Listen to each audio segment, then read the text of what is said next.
हम्म।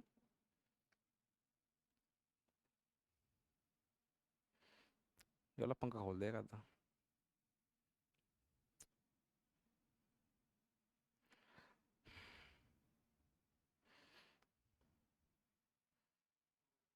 हम्म।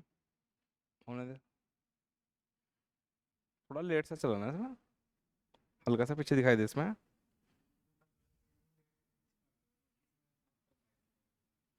हम्म। चलो खैर कोई नहीं।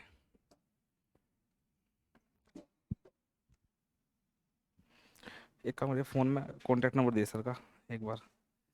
सर का एक पेज दे दे मुझे, फ्रंट पेज सर का। फेसबुक पे हो, किसी भी चीज़ पे हो जिस पे सर का वो पड़ा हो नंबर, मुझे यहाँ लिखना ना। सर कहते हैं कि लिख दियो कि भाई इस नंबर से कांटेक्ट करा।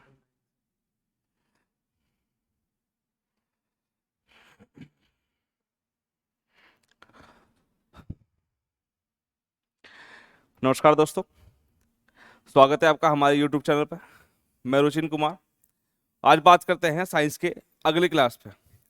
देखिए, हमारे यहाँ पे जो साइंस का लेक्चर चल रहा है, उस साइंस के लेक्चर में जो हेड कांस्टेबल है, हेड कांस्टेबल का यानी कि जो हमारा यूके ट्रिपल एस सी का हेड कांस्टेबल का बैच चल रहा है, इसी सीरीज में हमारा लेक्चर चल रहा है आपका फिजिक्स का। ठीक है। अब इसमें क्या था कि जो फिजिक्स का लेक्चर चल रहा है, इसमें लगभग 3 से 4 क्लासें हमारी हो चुकी हैं। ठीक है। अगर किसी भी बच्चे को, आउटसोर्स कोई भी बच्चा है, अगर वो हमारा कोर्स खरीदना चाहता है तो आप आइए ज्ञान आईएएस, ज्ञान आईएएस रुड़की, ज्ञान आईएएस रुड़की। इसे ज्वाइन करिए। यहाँ पे आपको पूरा सिलेबस मिलेगा हेड कांस्टेबल का, पॉइंट टू पॉइंट आपको सिलेबस मिलेगा। ठीक है। ये नहीं कि सिर्फ आपको, जैसे कि आपका एसएससी एग्जाम है, जो एसएससी एग्जाम है, बैंक एग्जाम है, वो वाला मैथ्स या सिलेबस इसमें नहीं है। इसका सिलेबस अपने ही लेवल का है। तो हमारी जो क्लासेस चल रही है वो बेसिकली इसी को ध्यान में रख के चल रही है।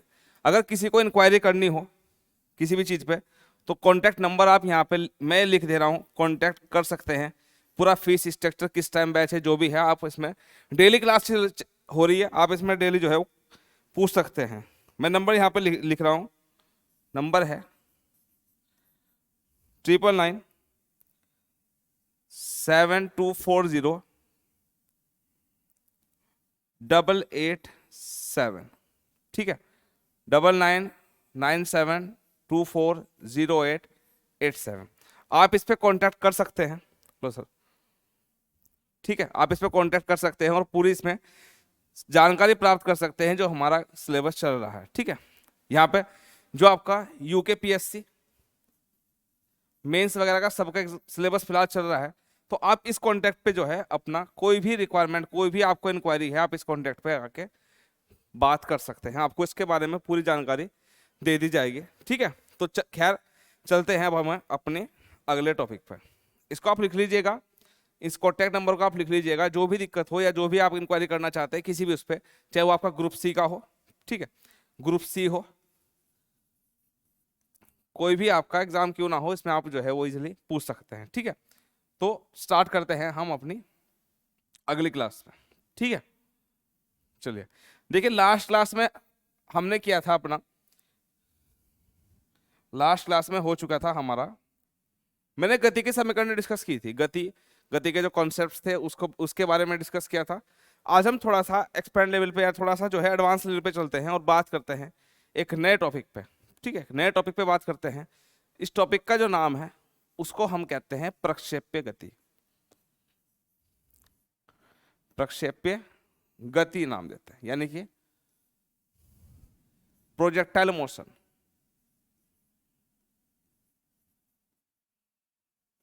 प्रोजेक्टाइल मोशन के बारे में डिस्कस करते हैं। प्रोजेक्टाइल मोशन या मोशन ऑफ प्रोजेक्टाइल क्या होता है, क्या नहीं होता, इसके बारे में डिस्कस कर लेते हैं। ठीक है। प्रक्षेप्य गति क्या है, क्या नहीं है। देखिए, कोई भी गति है, गति हमेशा क्या होती है, डायरेक्शन में होती है। उसके लिए कोई भी डायरेक्शन होता है। अगर प्रक्षेप्य गति की आप बात करते हैं तो देखिए बात कैसे करते हैं, इसके बारे में कैसे डिस्कस करते हैं। हमारी कुछ एक्सिस होती हैं, एक्सिस यानी कि देखिए एक्सिस के बारे में डिस्कस करते हैं कि एक्सिस क्या है। ये हमारा क्या है, आपका एक्स एक्सिस है, ये हमारा क्या है, वाई एक्सिस है, ये हमारा सेंटर पॉइंट क्या है, ओ है। ठीक है, अब अगर किसी भी, ध्यान से सुनेगा, किसी भी वस्तु को क्षैतिज से, किससे, क्षैतिज से कोई थीटा कोण बनाते हुए ऊर्ध्वाधर रूप से यानी कि वर्टिकली फेंका जाता है। कहने का मतलब क्या है कि किसी भी वस्तु को ऊर्ध्वाधर यानी कि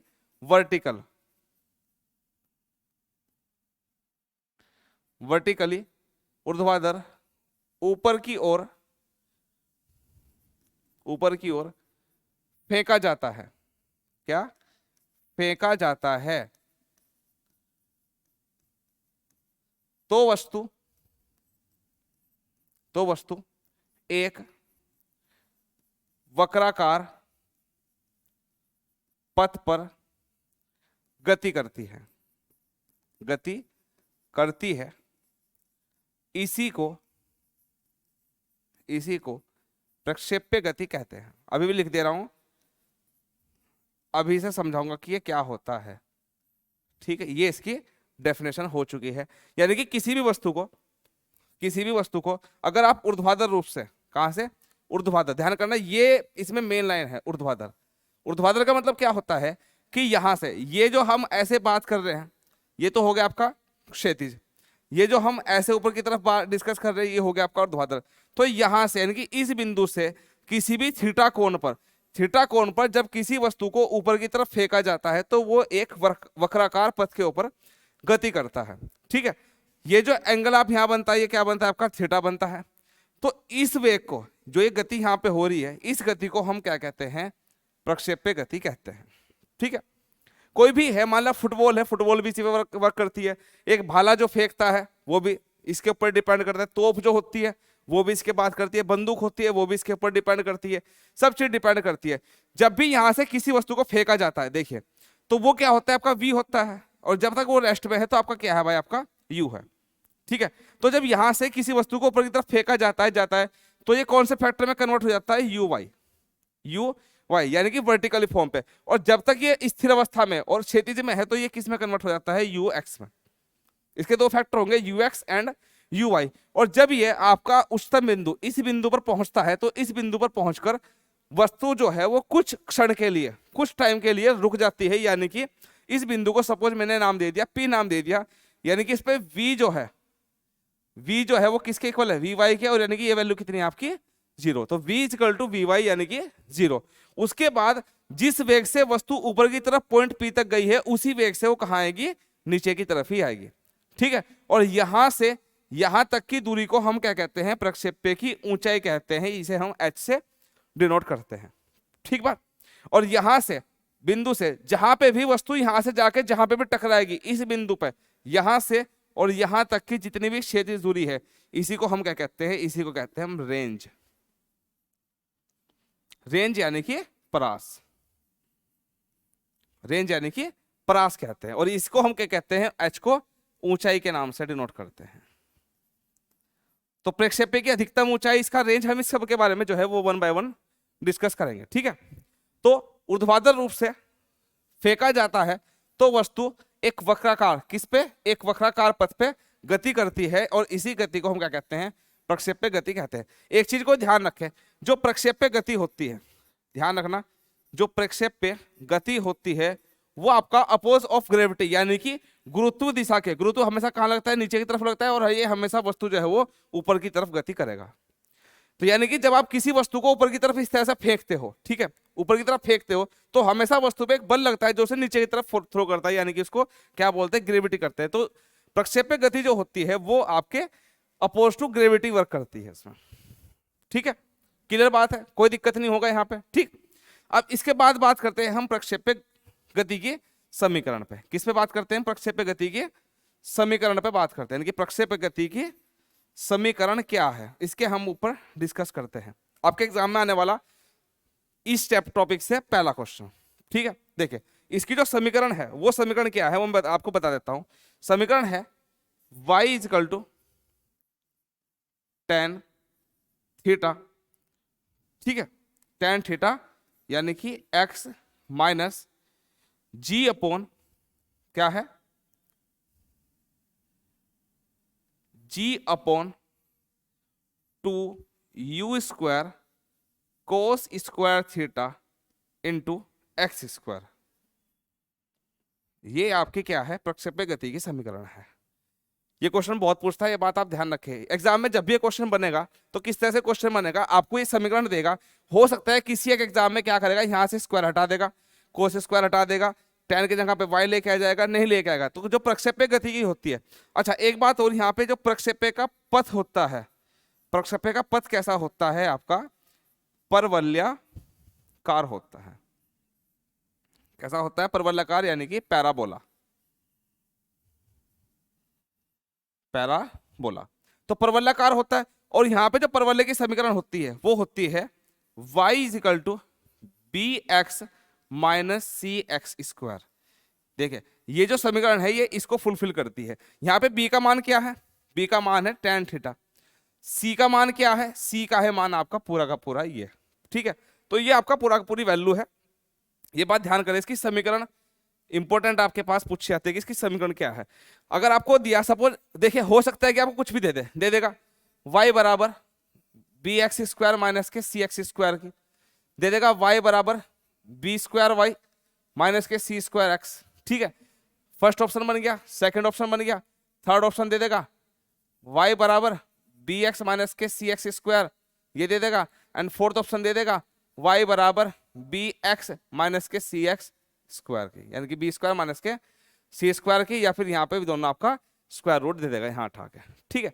कुछ भी दे देगा। तो कहने का मतलब ये है कि जो भी बच्चा इसको पढ़ा हुआ होगा, अगर डीपली उसने इसको पढ़ रखा होगा तो वो इसको बता देगा, नहीं पढ़ रखा होगा तो वो आपको बिल्कुल भी यहाँ पे बिल्कुल महसूस नहीं होगा, ठीक है। तो इसका जो आंसर होगा आपका क्या होगा, y बराबर बी एक्स माइनस के सी एक्स स्क्वायर, यानी कि परवलय की समीकरण, ठीक है। आई पास समझ में। अब इसके बाद हम बात करते हैं इसमें कुछ इसके कॉन्सेप्ट के बारे में, ठीक है। देखिए इसके बाद आता है आपका प्रक्षेप्य का उड्डयन काल। देखिए क्या होता है इसके बाद, नेक्स्ट हेडिंग बनती है प्रक्षेप्य का उड्डयन काल, प्रक्षेप्य का उड्डयन काल, प्रक्षेप्य का उड्डयन काल यानी कि time of flight of projectile, ठीक है। मैं यहाँ को इसको डायग्राम बना देता हूं ताकि आपको पता चले कि मैं किसके बारे में डिस्कस कर दे रहा हूँ, ठीक है ना।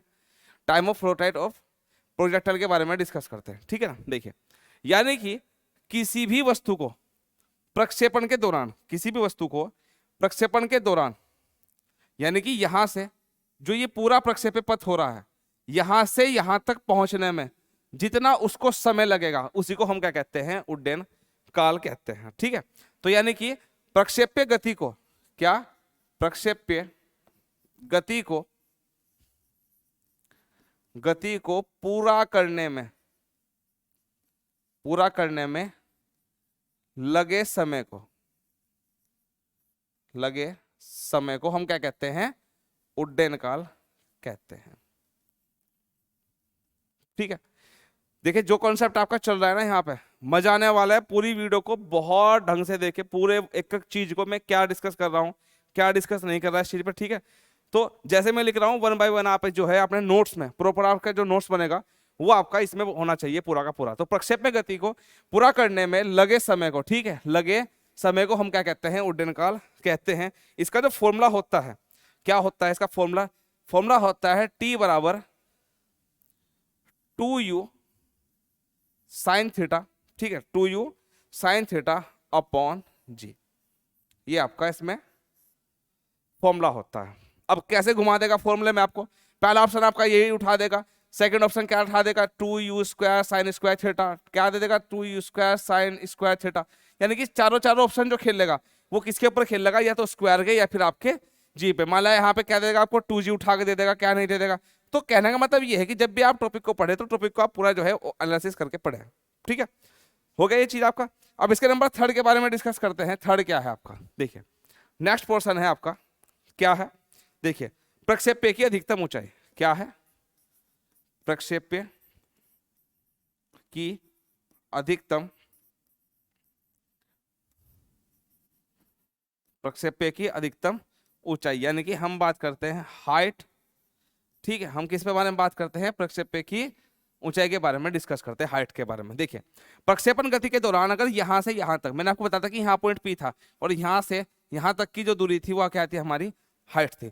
यानी कि एक वस्तु अधिकतम जितनी भी ऊंचाई तय करती है प्रक्षेप्य पथ में, अगर कोई वस्तु जितनी भी अधिकतम ऊंचाई तय करती है तो उसे हम क्या कहते हैं, आपका प्रक्षेप्य की अधिकतम ऊंचाई कहते हैं। ठीक है, इसका जो सूत्र होता है वो होता है आपका, क्या होता है, h बराबर you square sine square theta upon 2g। क्या होता है, you square sine square theta upon 2g। आप इनमें कंफ्यूजन हो जाएंगे, ध्यान रखना, इनमें पूरे में आप कंफ्यूजन हो जाएंगे कि क्या है क्या नहीं है। घूमेगा सवाल, ध्यान करना, इस टॉपिक से हमेशा क्वेश्चन बनते हैं और बच्चा घूम जाता है हमेशा इसके फॉर्मूले में। और यूके ट्रिपल एससी जो है ऐसे ही क्वेश्चन पूछता है जिसमें आप लोग घूमेंगे, घुमाने के नंबर मिलेंगे उससे, ठीक है नहीं, क्योंकि इतने लाखों बच्चों में से कुछ बच्चों को छांटना अपने आप में बड़ी बात होती है। ठीक है, तो u square sine square theta upon g. देखिए ये तो बात होगी एक हाइट की। अगर मैं बात करूं यहां से, मैं बात करता हूं एच मैक्सिमम की, मैं अधिकतम ऊंचाई की बात करता हूं। देखिए अगर मैं यहां से यहां तक जा रहा हूं, मैं यहां से यहां तक जा रहा हूं, अगर मैं इसकी बात करूं तो एंगल आपका कितने का बनेगा, यहां से पूरा पूरा 90 बनेगा। यहां से यहां तक कितना बनेगा, 90 बनेगा। यानी कि पूरी ये जो लाइन होगी, ये वाली पूरी लाइन कितनी होगी, 180 की, यानी कि 90 डिग्री इसमें हो जाएगा। तो यहाँ पे क्या होगा, एच मैक्सिमम, तो थीटा इज इक्वल टू कितना हो जाएगा, यहाँ पे जाके 90 डिग्री। ये भी क्वेश्चन इंपॉर्टेंट है, 90 डिग्री आपका क्वेश्चन बन जाएगा। ठीक है, 90 डिग्री बन जाएगा। अब इस चीज में ये फॉर्मूला जो है वो थीटा इज इक्वल टू हम कहाँ रखते हैं, इसमें रखते हैं। तो यानी कि H maximum is equal to u square sine square 90, ठीक है, अपॉन 2g। और यहाँ पे क्या होता है कि साइन 90 का मान कितना होता है आपका, 1 होता है। तो साइन 90 का मान कितना होता है आपका, 1 होता है, ये भी आप ध्यान रखें। तो 90 हो जाएगा, ये साफ हो जाएगा। देखिए इस पूरे का वैल्यू कितना हो जाएगी, इस पूरे की वैल्यू क्या हो जाएगी, इज इक्वल टू 1। और आपके पास क्या बचेगा, H maximum is equal to u square upon 2g। तो H maximum is equal to u square upon 2g। अब यहां से क्वेश्चन बनता है, देखिए यहां से क्या क्वेश्चन बनेगा, आपसे कभी नहीं देगा कि सर थीटा बराबर 90 डिग्री, बिल्कुल नहीं देने का आपको ऐसे। ठीक है, बिल्कुल नहीं देगा। कैसे देगा, उस चीज को ध्यान रखें। एक सेकेंड, अच्छा, गुड आफ्टरनून।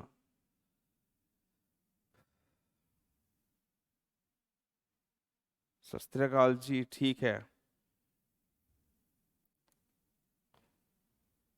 ठीक है, धन्यवाद जी। चलिए खैर, आप भी थोड़ा सा इन चीज पे ध्यान देंगे ना, अपने कॉन्सेप्ट पे फोकस करेगा। देखिए हमेशा देखो, ये तो हर एक बच्चे को पता है कि थीटा बराबर 90 डिग्री आपको दे देगा, आपको यहाँ नहीं घुमाएगा, कहाँ घुमाएगा, वहां देखो क्या दे देगा कि जो प्रक्षेप्य की अधिकतम ऊंचाई है उसके लिए एंगल कितने का बनेगा।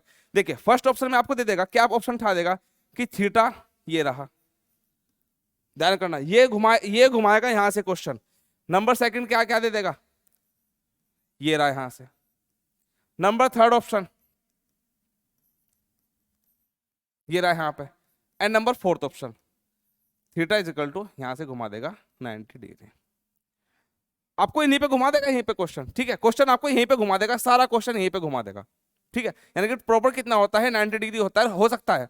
देखिए जिनके पास मैथ्स है वो उसको बहुत अच्छे जानते हैं, मैथ्स में पाई की वैल्यू कितनी होती है, सर क्या बहुत से कहेंगे सर 22/7 या फिर 3.14, यही होगा, ऑब्वियसली बात है। लेकिन मैं बात कर रहा हूँ एंगल की, मैं बात कर रहा हूँ एंगल पे। तो एंगल में पाई का मान कितना होता है आपका, 180। कितना होता है आपका, 180 हो सकता है। तो हो सकता है कि यहाँ पे क्वेश्चन आपको क्या क्या घुमा देगा, उस चीज को देख लीजिएगा, 1 बाय 1 क्या क्या घुमाएगा। नंबर पहले क्वेश्चन पे ठा देगा, पहले ऑप्शन पे नंबर 1 हो जाएगा थीटा ऐसे π/2। समझ रहे बात, ये क्वेश्चन मेरे हिसाब से देखो, जहां तक मुझे लगता है ना, ये क्वेश्चन आपका मोस्ट इंपोर्टेंट रहेगा। कैसा बच्चा हो, डायरेक्टली फॉर्मूले भी आप याद कर लो, लेकिन यहां जाके घूम जाएगा, लेस देन ग्रेटर देन में घूम जाएगा। दूसरे क्वेश्चन पे क्या क्या उठाएगा कि थीटा ऐसे π/2। नंबर थर्ड ऑप्शन उठा देगा थीटा इज इक्वल टू 0, या क्या क्वेश्चन उठा देगा, 0 की जगह पे क्या क्या उठा लेगा, आपको यहां से पाई उठा लेगा। तो थीटा बराबर कितना हो जाएगा, पाई। ठीक है, पाई उठा लेगा। और नंबर 4th क्वेश्चन क्या उठा लेगा, theta is equal to pi by 2, यहां से क्वेश्चन उठा लेगा। ठीक है, तो 4 ऑप्शन बन गए, चारों चारों तुम्हें दे देगा उठा के। अब बहुत से बच्चे क्या होंगे, सर बाई 22/7/2 7 दूनी 14, इसमें आप घूमते रहिए, इस सवाल में आप घूमते रहिए, पूरा घूमते रहिए, और फिर बाहर जाकर देना सर पेपर पता नहीं कहाँ से आ गया, पता नहीं कैसे कैसे पेपर दिए, कैसे कैसे पेपर बना दिया, कहाँ से बना दिया। पेपर बाहर बूढ़ से कहीं नहीं आया, पेपर कहाँ से आया, फिर आपके थोड़े से दिमाग से, पेपर आपकी बुद्धि से बना, थोड़ा सा पेपर बुद्धि से बना। क्या देखिए 180/2, लेकिन 90, लेकिन क्या है, थीटा बड़ा है 90 से, थीटा छोटा है 90 से, थीटा बराबर 180 कहाँ है भाई, तो 180/2 आ गया ना, तो 2 मतलब कि 2 नंबर 18 आ गया, तो थीटा बराबर कितना आ गया, यहाँ से 90 डिग्री आ गया। यही आपका आंसर क्या बन जाएगा, सही बन जाएगा। ठीक है, तो यहां से क्वेश्चन को थोड़ा सा घुमा के देगा तुम्हें। ठीक है, चलिए खैर अब आगे थोड़ा सा हम लोग जो है इस पर डिस्कस कर लेते हैं। ठीक है, अब बात करते हैं प्रक्षेप्य के परास के बारे में। ठीक, नेक्स्ट क्वेश्चन पे, नेक्स्ट क्वेश्चन को हम देखते हैं, प्रक्षेप्य का परास, प्रक्षेप्य का परास। ठीक है, रेंज की बात करते हैं सर, किसके बारे में बात करते हैं, रेंज के बारे में बात करते हैं। देखिए कुछ बच्चे जो वो पूछ रहे हैं कि सर कोर्स खरीदना है, बिल्कुल मैंने देखे नंबर लिखा था अभी। ठीक है, आप मेरी वीडियो के स्टार्टिंग से देख रहे ना, उसमें नंबर लिखा था मैंने, ज्ञान IAS रुड़की का नंबर लिखा था, तो आप उस पर कॉल करके इजीली जो है वो पता कर सकते हैं कि कितना कितना कोर्स है, कैसा है। आप बिल्कुल जो है इंक्वायरी उसमें कर सकते हैं बहुत अच्छे तरीके से, कोई दिक्कत नहीं है। ठीक है, बस आप पढ़ते रहिए अच्छे से, क्योंकि आने वाले कुछ टाइम में आपके एग्जाम आ चुके हैं, बस ये मान लीजिए लगातार आपके एग्जाम होंगे, लैब असिस्टेंट का भी है आपका, इसका भी एग्जाम होगा, और साइंस आनी जरूरी है। साइंस वाले में एक खास बात होती है कि इसमें आपका GS, आपका रीजनिंग, ठीक है, हिंदी, उत्तराखंड, ये तो खैर नहीं आता। आपको फैक्चुअल सीधा क्वेश्चन पूछेगा, आपको सिलेबस बिल्कुल बहुत प्यारा सिलेबस है, सही बता रहा हूँ मैं। बंदा अच्छे से मेहनत करेगा ना तो उस पर आराम से निकाल देगा। इसमें तो कोई लॉजिक होता ही नहीं कि सर ये क्वेश्चन कहाँ से पूछ लिया, इस वाली बुक से पूछ लिया, उस वाली बुक से पूछ लिया, ये बन गया वो बन गया, इसमें तो क्वेश्चन बनता ही नहीं ऐसे।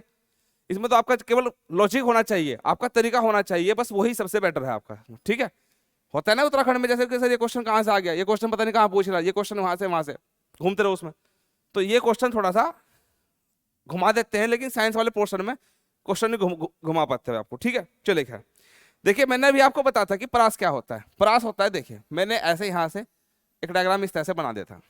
तो जहां से वस्तु शुरू हुई है, ठीक है, जहां से वस्तु शुरू हुई है, जहां से चलना स्टार्ट हुई, और जहां पे भी जाके वो अर्थ से टकरा जाएगी, यहां पे जाके, देखिए हमें इससे मतलब नहीं है, हमें इससे मतलब नहीं है, हमें मतलब है केवल यहां से और यहां तक का, यानी कि इसी को हम क्या बोल लेंगे, रेंज बोल लेंगे, R बोल देंगे इसमें। ठीक है, तो समझ रहे हो ना बात को। तो क्या होता है कि जो प्रक्षेपक गति है, ठीक है, मैं इसकी डेफिनेशन यहाँ पे लिख देता हूं, आप डेफिनेशन जो है वो इजीली उतार लीजिएगा। देखिए यानी कि क्या है कि प्रक्षेप्य गति में या प्रक्षेपक गति के दौरान, प्रक्षेपक गति के दौरान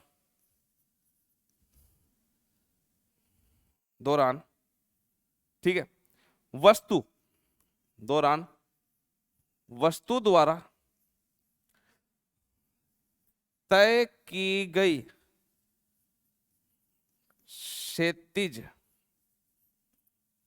क्षैतिज दूरी को, ठीक है, क्षैतिज दूरी को हम क्या कहते हैं, प्रक्षेप्य का परास कहते हैं, प्रक्षेप्य का परास कहते हैं, प्रक्षेप्य का परास कहते हैं। वीडियो चल रही है तो देखिए वीडियो को जो है आप पूरा सबके साथ शेयर करें, हर बच्चे तक ये वीडियो आप पहुंचा दें ताकि उसका भी भला हो जाए, वो भी कुछ पढ़ ले। डीपली आपका टॉपिक चल रहा है, डीपली हर चीज में आपको समझा रहा हूँ, क्वेश्चन भी बता रहा हूँ साथ साथ कि क्वेश्चन कैसा है, कैसा पूछा जाएगा, कैसा नहीं होगा, तो जैसा आपको अच्छा लगे। ठीक है, मैं नहीं कहता हूँ सर ये ऐसा करिए वैसा करिए, देखो आपको अच्छा लगे तो लिखिए, नहीं लगे तो अच्छा लिखिए, वो देखिए आपके टेंशन है। ठीक है, नहीं पढ़ना आपने ही है, सिलेक्शन आपने लेना है तो लिखिए, नोट्स बनाइए, जैसा भी है अपने हिसाब से कर लीजिए। ठीक है, तो मैंने यही लिखा, देखिए किसी भी प्रक्षेपक गति के दौरान, ये आपकी प्रक्षेपक गति है, जो उसकी क्षैतिज दूरी होती है, यानी कि क्षैतिज दूरी होती है आपकी ये वाली, कौन सी दूरी, ये वाली दूरी क्या होती है हमारी, क्षैतिज दूरी होती है। तो यानी कि इस दूरी को हम क्या कहते हैं, क्षैतिज का परास कहते हैं, यानी कि रेंज क्या देते हैं। आई बात समझ में। तो इसका जो फॉर्मूला होता है वो फॉर्मूला मैं आपको लिख दे रहा हूं, फॉर्मूला आप बड़े अच्छे से लिख लीजिएगा। ठीक है, प्यारा सा फॉर्मूला है, क्या है कि R बराबर, ठीक है, R बराबर क्या, U² sin 2θ अपॉन G। ठीक है, क्या है इसका, साइन स्क्वायर यानी कि U² sin 2θ घूम गए इसमें, घूम जाओगे, बिल्कुल घूम जाओगे। क्यों? पिछले वाले फॉर्मूले में क्या था, एच वाले फॉर्मूले में अगर आप देखें, एच वाले फॉर्मूले में क्या था, you square sine square theta upon 2g। कैसा भी बच्चा है घूम जाएगा, ठीक है बाबू, बच्चा लोग घूम जाओगे इसमें, सही बता रहा हूं मैं, ढंग से पढ़ना है। ये 2 थीटा है, ये स्क्वायर स्क्वायर थीटा है, और ये आपका क्या है 2 थीटा है। तो परास का सूत्र क्या होता है भाई आपका, you square sign 2 theta upon क्या जाएगा, जी बन जाएगा। कोई दिक्कत वाली बात नहीं है? नहीं सर, थोड़ा सा एक दिक्कत आएगी। क्या दिक्कत आएगी मैं बता देता हूं, दिक्कत कुछ नहीं है मेरे होते हुए। देखिए होगा क्या, अगर आपसे पूछ ले कि अधिकतम परास, क्या पूछ ले, अधिकतम परास, यानी कि किसका मान पूछ ले, आर मैक्सिमम का, ठीक है, आर मैक्सिमम की वैल्यू पूछ ले, क्या कैसे होगा। देखिए जो ये आपने लिखा sine 2 theta, sine 2 theta equal to हम किसके इक्वल मान लेते हैं, 1 के इक्वल मान लेते हैं। साइन 2 थीटा इजकल टू किसके इक्वल, 1 के इक्वल मान लेते हैं। देखिए और यहां पे क्या होता है कि देखो साइन में 1 किसकी वैल्यू है, क्या रखना है, साइन में 1। एक चीज आप मेरे से एक अच्छे से याद कर लीजिए, जो त्रिकोणमिति होती है हमारे पास, क्या होता है त्रिकोणमिति, ट्रिग्नोमेट्री जो होती है उसमें आप लोग जो है फिजिक्स के लिए साइन कोस और टेन इनके फॉर्मूले, इनके वैल्यू जो है वो याद कर लीजिए ढंग से। ज्यादातर इसमें साइन में, कोस में और टेन में ही वैल्यू पूछता है ज्यादातर केस में, ठीक है। फैक्टर पूछेगा साइन कोस होता है, एंगल पूछेगा टेन होता है, ठीक है। फिर इसके बिहार पे आप जो है कोट सैक कोसैक आराम से निकाल सकते हैं। तो साइन 1 की वैल्यू क्या होती है, देखिए क्या लिखा मैंने, साइन 2 थीटा इजकल टू 1 किसकी वैल्यू होती है यहाँ पे साइन 90, ठीक है। साइन से साइन कैंसिल आउट हो जाएगा, हमारे क्या पास बचेगा 2 थीटा बराबर इजकल टू कितना 90, 245, ठीक है। और थीटा बराबर कितना हो जाता है हमारा 45 डिग्री, जो कि बच्चे रटते हैं। क्या रटते हैं सर, रट्टा मारो सर ऐसे बैठ के, ठीक है। क्या क्या रट्टा रट्टा मारना है उस चीज को बता देता हूँ, ठीक है। देख लीजिए भाई रट्टा कैसे मारना है, मेरे होते रट्टा मारोगे तो तुमसे बड़ा बेवकूफ कोई नहीं है, ठीक है, ध्यान से समझिएगा। क्या होता है कि इसका एग्जाम्पल बताऊं, कि जो भाला फेंक होता है, भाला फेंक होता है, लॉन्ग जंप लंबी कूद होती है, लंबी कूद होती है, तोप का गोला होता है, तोप का गोला, क्या वो मिसाइल हो, कुछ भी हो, मिसाइल भी हो, क्या हो आपका मिसाइल हो।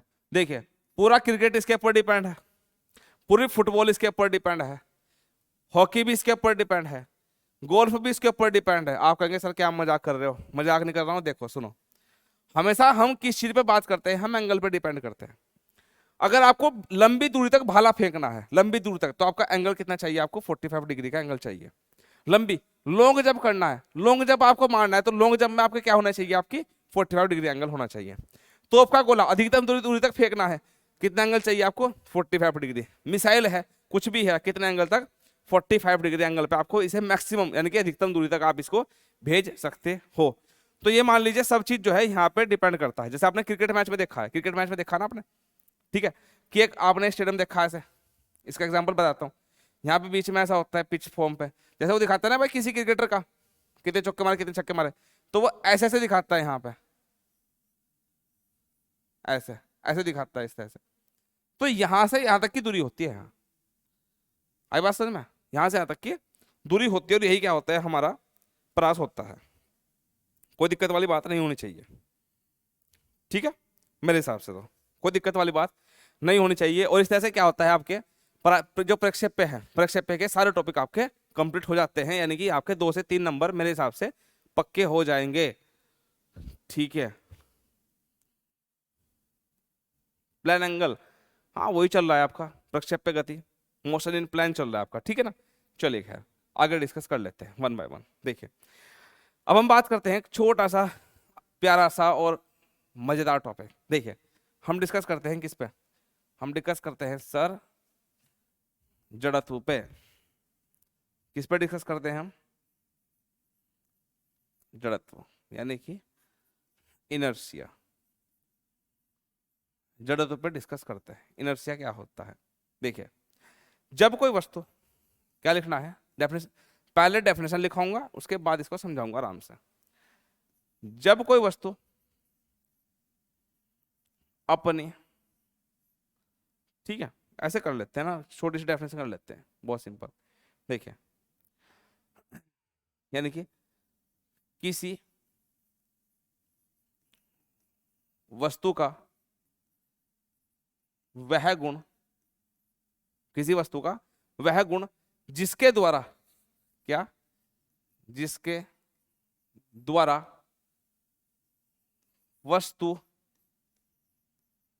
अपनी अवस्था परिवर्तन का विरोध करती है। यानी कि कहने का मतलब यह है कि कोई भी वस्तु, यानी किसी वस्तु का वह गुण, ठीक है, जिसके द्वारा किसी वस्तु अपनी जो है अपनी अपनी अवस्था में परिवर्तन का विरोध करती है, जड़त्व कहलाता है। कहने का मतलब यह है कि अगर मान लिया ये कोई आपकी सरफेस है, ठीक है, ये आपने क्या मान लिया, कोई भी एक सरफेस मान ले, ठीक है। अब सरफेस पे क्या है कि ये कोई ऑब्जेक्ट पिंड रखा हुआ है, ठीक है, कोई पिंड रखा हुआ है, ठीक है। जैसे मैं क्वेश्चन बताऊंगा ना तो बच्चे तुरंत बोलेंगे हाँ सर हमारे याद है, या फिर हमने सुना हुआ है, जैसा भी है, ठीक है, अपने आप पता चल जाएगा आपको। देखिए, कोई वस्तु है, इस वस्तु का खुद का अपना क्या होगा, एक भार होगा, जिसे हम क्या बोल लेंगे, mg बोल लेंगे, ठीक है, mg बोल लेंगे। अब अगर आप किसी वस्तु पे इधर से बल लगाते हो, आपने F लगा दिया, सपोज ये 10 न्यूटन, या सपोज आपने सॉरी क्या मान लिया कि ये जो वस्तु है कितने की है, सॉरी 10 kg की वस्तु है, 10 kg की वस्तु, और इस वस्तु को आपने विस्थापित करना है। अब इस वस्तु को आप कैसे विस्थापित करेंगे, कैसे इसके बारे में जानकारी लेंगे, कैसे नहीं करेगा, क्या करेगा, समझ लेते हैं भाई। ऐसा क्वेश्चन आपको दे भी सकता है कि किसी वस्तु का भार इतना है, उस वस्तु को विस्थापित करने के लिए अधिकतम कितने बल की आवश्यकता होगी और उसे न्यूनतम कितने बल की आवश्यकता होगी, ये आपसे इस तरह के क्वेश्चन यहाँ से पूछेगा। तो जब तक मैं हूं, मैं तो पहले क्या, देखो रटना मना है, जैसे डंडा मना होता है ना, ऐसे रटना मना है। देखिए फॉर्मूला क्या होता है आपके पास, F बराबर m इंटू जी। देखिए m कितना है हमारे पास 10 है, g की वैल्यू आपको पता है 9.8 होती है, तो यहां से कितना आता है आपका 98 न्यूटन हो जाता है। तो कहने का मतलब ये है कि अगर कोई वस्तु है जिसका भार 10 kg है, कुछ भी हो सकता है एक्सेट्रा, कुछ भी, उस वस्तु को विस्थापित करना है, अगर इस पे आपने 98 न्यूटन का बल लगा दिया तो ये वस्तु विस्थापित हो जाएगी, और अगर आपने इस पे 98 से कम का बल लगा दिया तो इसका मतलब ये वस्तु जो है अपने स्थान से कभी भी नहीं हिलेगी, ठीक है। ये चीज आप ध्यान रखिए, आई बात समझ में, ठीक है। तो ये चीज बहुत जरूरी है। तो जड़त्व क्या होता है, किसी वस्तु का वह गुण होता है जिसके द्वारा वस्तु अपने अवस्था में परिवर्तन का विरोध करती है, और जड़त्व की जो माप होती है वो क्या होती है, उसका द्रव्यमान होता है। क्या होता है, उसका द्रव्यमान। यानी कि जिस वस्तु का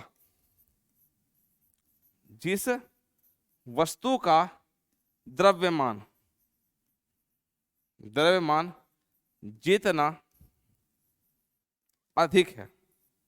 जितना अधिक है उसका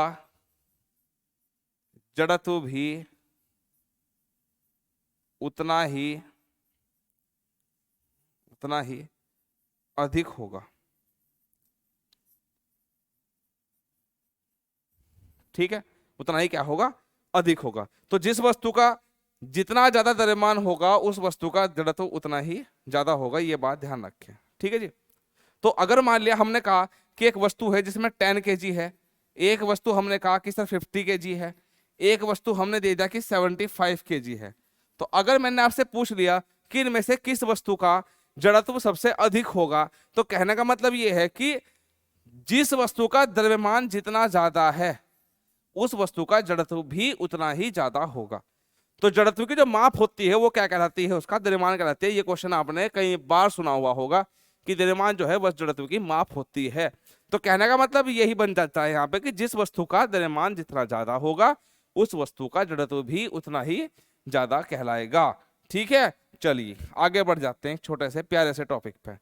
देखिए होता क्या है, आपने पढ़ा हुआ है जड़त्व पढ़ा हुआ है, लेकिन आपने जो है वो जड़त्व के प्रकार नहीं पढ़े होंगे, ठीक है।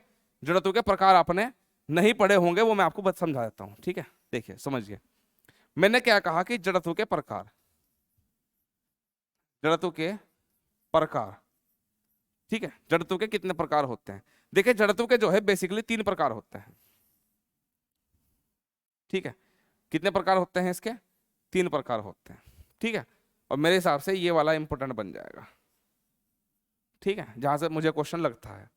देखिए एक जो होता है वो उसे बोलते हैं हम स्थिर अवस्था का जड़त्व, स्थिर अवस्था का जड़त्व। दूसरा जो होता है उसे बोलते हैं हम गति का जड़त्व। जड़त्व भी आपके 3 प्रकार के होते हैं। देखिए एग्जाम में भी हो सकता है आपसे यही पूछ ले, हाँ भाई जड़त्व कितने प्रकार के होते हैं, तो सर कितने प्रकार के होते हैं? 3 ऑप्शन दे रहा है, 1 2 3 4, घूमते रहना उसमें। तो गति का जड़त्व, और नंबर 3 जो आता है उसे बोलते हैं हम दिशा का जड़त्व, दिशा का जड़त्व, ठीक है। ये क्वेश्चन, अब ये क्या है क्या नहीं है देख लेते हैं। देखिए अगर कोई वस्तु जो है वो बिल्कुल स्थिर अवस्था में है, कोई वस्तु जो है वो बिल्कुल स्थिर अवस्था में किसी सतह पे रखी हुई है, तो उनकी सतहों के बीच में, जैसे इनकी सतहों के बीच में जो लगने वाला जड़त्व है वो क्या है? आपका स्थिर अवस्था का जड़त्व है, यानी कि जब कोई वस्तु स्थिर अवस्था में रखी रहती है, ठीक है। दूसरी बात गति का जड़त्व, जब कोई वस्तु गति करती रहती है किसी सतह पे, अगर कोई वस्तु गति कर रही है, सपोज साइकिल का रिम है, कुछ भी आपने मान लिया और ये गति कर रहा है सामने की ओर, तो इसमें कौन सा जड़त्व होगा? आपका गति का जड़त्व होगा, क्योंकि इसे धकेलने में उतना ही ज्यादा आपको टाइम वर्क फोर्स लगाना पड़ेगा। एग्जाम्पल, सर एग्जाम्पल क्या है देख लीजिए। अगर कोई साइकिल है उसकी पहियों में हवा पूरी भरी हुई है तो उसे धकेलना इजीली आसान है, लेकिन अगर उसमें पंचर हो गया, गाड़ी में पंचर हो गया, तो उसे खींचना जो है बहुत मुश्किल है, क्योंकि उसकी उतनी ही सरफेस जो है वो अर्थ पे टच होगी, उतना ज्यादा आपको बल लगाना पड़ेगा ही पड़ेगा। और अब आता है भाई आपका दिशा का जड़त्व, ठीक है जी। देखो जी दिशा का जड़त्व क्या होता है, देखिए होता क्या है कि सपोज ये कोई पहाड़ी है, ये कोई पहाड़ी है, अपने पहाड़ टाइप से मान लिया, ये पहाड़ी है कोई, ठीक है ना, और ये इसके चारों ओर सड़क है, ध्यान से समझना, ये सड़क है सपोज, और इस सड़क पे कोई ये एक गाड़ी जा रही है, प्रैक्टिकली समझा रहा हूं, प्रैक्टिकली समझना, ठीक है। और गाड़ी जा रही है ऐसे घूमेगी, जाहिर सी बात है घूमेगी, आप भी होंगे अगर आप किसी मतलब हिल स्टेशन पे गए होंगे, ठीक है, पहाड़ी रास्ते पे गए होंगे ऐसे, तो जैसे गाड़ी घूमती है ना तो हमें ऐसा लगता है कि कोई हमें बाहर की तरफ फेंकेगा, और आप अपने आप को रोकने के लिए हमेशा उसके अपोजिट में बल लगाते हो अपने आप को रोकने के लिए। समझ रहे बात को? यही तो होता है वो चीज भाई, कि आप जैसे गाड़ी हिमालय तुरंत ऐसे बहुत स्पीड से घूम जाएगी इस तरह से ऐसे आके, ठीक है। अब जैसे ऐसे घूम जाएगी, ऐसे घूम जाएगी, तो आपको ऐसा लगा कि भाई मुझे कोई बाहर की तरफ फेंक रहा है, ठीक है ना, कोई मुझे बाहर की तरफ कुछ भी फेंक रहा है इस तरह से, तो आप अपने आप क्या काम करेंगे? अपने आप को रोकने के लिए हमेशा उसके विपरीत दिशा में एक बल लगाएंगे। तो हमेशा किसी भी दिशा की विपरीत दिशा में जो बल लगाया जाता है या जड़त्व लगता है उसे हम क्या कहते हैं? दिशा का जड़त्व कहते हैं। और यही एक वो छोटा सा कारण है, क्योंकि जो गति का तीसरा नियम दूसरा नियम जो भी आप पढ़ेंगे वहीं पे आपको देखने को मिलेगा इस चीज पे, कि जो पहाड़ी रास्ते होते हैं उनमें सड़क जो है वो बिल्कुल मोड़ पे सीधी नहीं होती, ठीक है, सीधी नहीं होती, थोड़ा सा क्या होती है, हल्की सी ढलावदार होती है। क्यों? ढलावदार होने से उसे आवश्यक अभिकेंद्र बल जो है वो मिल पाता है, जिसकी वजह से वो बाहर नहीं मिलती। वरना अगर वो सड़क सीधी होगी ना, ठीक है, समझना इस चीज को, अगर बाई चांस से सड़क सीधी हो गई, मान लिया सड़क है, सड़क सीधी हो गई, इधर पूरी खाई है ना, और तुम घूमने जा रहे हो, है ना, ऐसे जा रहे हो ऐसे घूमते हुए ऐसे ऐसे, ठीक है, ऐसे घूम जाओगे इस तरह से, अगर ये सीधी हुई तो आपके पहियों को जो है वो आवश्यक अभिकेंद्र बल नहीं मिलेगा, आवश्यक अभिकेंद्र बल नहीं मिलेगा, इसकी वजह से कहाँ मिलोगे? जाके घाटी में मिलोगे, खाई में गिर जाओगे, मर जाओगे, ठीक है। तो ये जो भी चीज बनाई जाती है वो हमेशा फिजिक्स को ध्यान में रख के जो है वो बनाई जाती है। तो उम्मीद होगा आज की क्लास आप लोगों के समझ में आई होगी। एक बार फिर मैं दोबारा से बोल देता हूं आपके लिए कि पढ़ना इंपॉर्टेंट है, बहुत जरूरी है, लेकिन उससे भी ज्यादा इंपॉर्टेंट है कि पढ़ना क्या है, किससे पढ़ना है, क्या छोड़ के चलना है, क्या किससे क्या करना है, क्या नहीं करना है, वो सबसे बड़ी जरूरी बात आ जाती है भाई आपके, ठीक है जी। तो मैं अभी भी कह रहा हूं पढ़ लीजिए, जल्दी ही एग्जाम होने वाले हैं, जितनी जल्दी हो सके अपने एग्जाम्स के लिए प्रिपरेशन कर दीजिए। मैंने आपको बोल ही दिया था कि अगर आपको कोई भी इंक्वायरी है, ठीक है, कोई भी आपको दिक्कत है, अगर मान लिया आपको लगे कि हाँ भाई मुझे पूछना है, ठीक है, या मुझे कोई क्वेश्चन जो है वो मेरे दिमाग में ऐसे आ रहा है कि भाई मैं कोचिंग कहाँ पे लगाऊं, या बहुत से बच्चे मेरे से पूछ रहे हैं सर मुझे बता दीजिए कि जो हम कोर्स खरीदना चाहते हैं उसके लिए क्या करें क्या ना करें, ठीक है, वो मैं आपको बता देता हूँ अभी। 1 मिनट रुक जाइएगा, मैं आपको बता देता हूँ, ठीक है। आप कंफ्यूज मत हो जाइए इस चीज़ के लिए कि सर क्या है क्या नहीं है, ठीक है, मैं बता देता हूँ, ठीक है।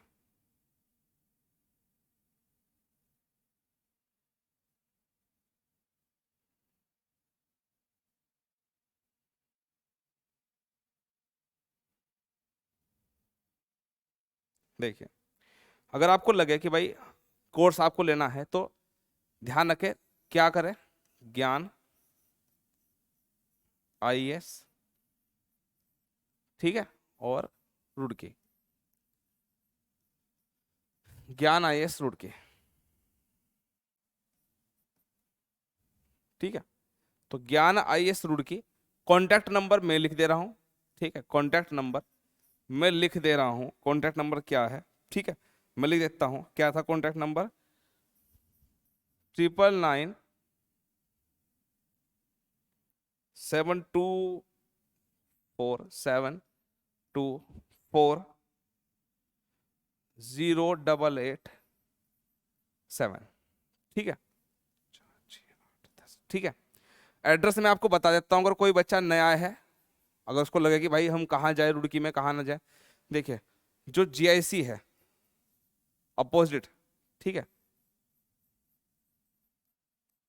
यानी कि अपोजिट जीआईसी आपका क्या होगा, ज्ञान आईएएस का यहाँ पे सेंटर है, ठीक है। तो आप यहाँ पे आके जो है अपनी इंक्वायरी कर सकते हैं किसी भी आपके कोर्स के लिए, ठीक है, आपको पूर्ण संतुष्टि यहाँ से प्रदान की जाएगी।